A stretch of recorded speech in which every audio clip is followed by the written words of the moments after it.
obxectivo, o xeito claro da vosa misión na sociedade, non?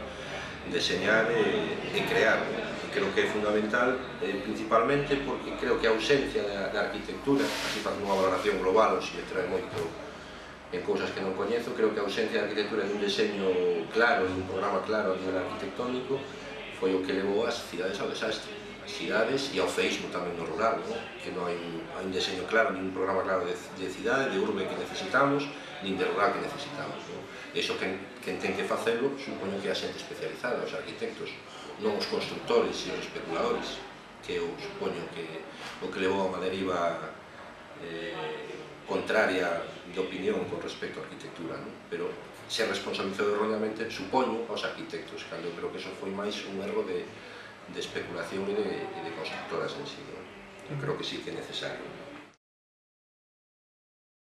Sí, seguramente que sí, pero tamén eu creo que outra vez volve a ser a raíz da cuestión económica, é dicir, aquí véndese calquera por cargos, é dicir, eso non sei se teredes vos un código deontolóxico, como se diga, como teñemos médicos con respecto, eu creo que eso é cuestión de ética e de moral, é dicir, eu, se son arquitecto, non permitiría determinadas cousas, por suposto, é dicir, podo ter un convencemento de como quero que se sean os edificios ou un proxecto na cabeza, e a min por moitos cartos que me dean non me prestaría determinadas cousas.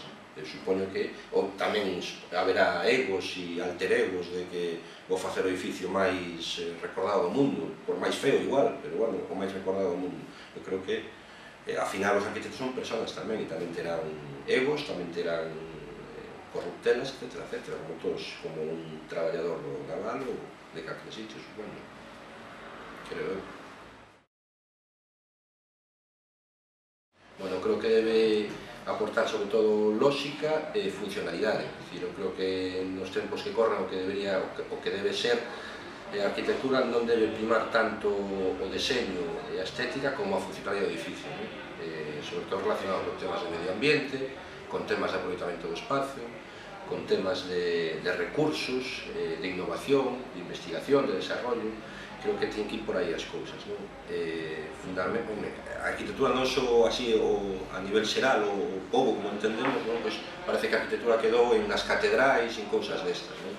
Pero eu creo que precisamente a misión da arquitectura é máis que as grandes obras, é máis que os grandes edificios de museos do mar ou que está ben, non?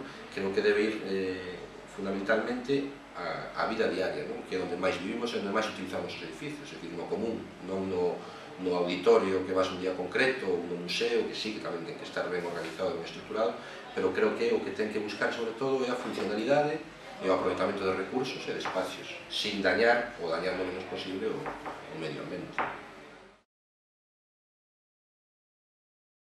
Pode ser que sí, pero bueno, eu creo que iso ten unha explicación, non? É unha explicación de fondo ideolóxico, non? Un pouco lanzando coa primeira pregunta que me facías, se non hai un diseño, non hai un programa de urbe, se o único que se aproban son PSOMs ou plans de ordenación urbana onde te dicen onde podes edificar e non podes edificar, pero o que non se aproba é un proxecto a medio, curto, medio ou longo prazo de como queres que sexa a cidade ou o pobo onde vives, cada quen entende a arquitectura como quere entendela. Entón, eu creo que se hubiese unha programación clara, se hubiese unha explicación, se hubiese pedagogía dende as institucións, dende os propios colexios de arquitectos, de que é o que se busca cos edificios que se fan e que non se fan, pois estaría máis claro, non? Eu creo que a sociedade ten descoñecemento da importancia que pode ter a arquitectura, como a importancia que pode ter ler, como a importancia que pode ter, non sei, arte, calquera cousa, non? É un pouco un problema de descoñecemento. Entón, eso produce unha desconexión. E despois está aquí que prima sempre, que eso xa habría que estudiar de outra maneira, que prima os intereses económicos. E cando te faz unha casa, cando faz un edificio, pois o que busca ser rentabilidade, o que entendemos estes últimos anos, a nivel social, e que se busca rentabilidade e o que menos importa é a estética. Despois, o que non hai comprensión moitas veces é o tema o Gallás, por exemplo, o tema este da cidade da cultura. Eses investimentos millonarios para un edificio que está morto e desutilizado. O tema da estación do AVE, gastarse eses centos de millóns de euros nun proxecto que probablemente podía ser igual de impactante arquitectónicamente, igual de útil, con menos recursos económicos.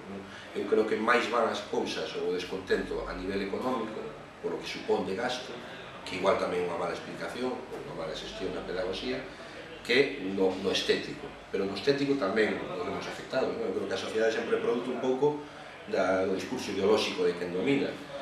Nese sentido non hai educación, é dicir, non hai un sentido arquitectónico da importancia que poda ter ou que poda haber nos edificios. Entón, creo que aí habría que facer, e iso creo que xa é máis responsabilidade vosa, de conectar máis a nivel social, de cal é a labor do arquitecto, de cal é a función do arquitecto ou da arquitecta, e que explicación hai que darle á sociedade con respecto a iso. A nivel social, non hai que haxa nin suspicacias dos arquitectos, nin que haxa unha desconexión cos arquitectos. Eu creo que hai un descoñecemento absoluto do que significa un arquitecto. Parece que como un trámite, igual que necesitas o permiso para facer a vivenda, necesitas que aí asine un arquitecto, que asine un aparellador e que asine unha constructora ou que sexa. Entón, eu creo que aí hai que facer pedagogía, iso é traballo vosso, dende logo.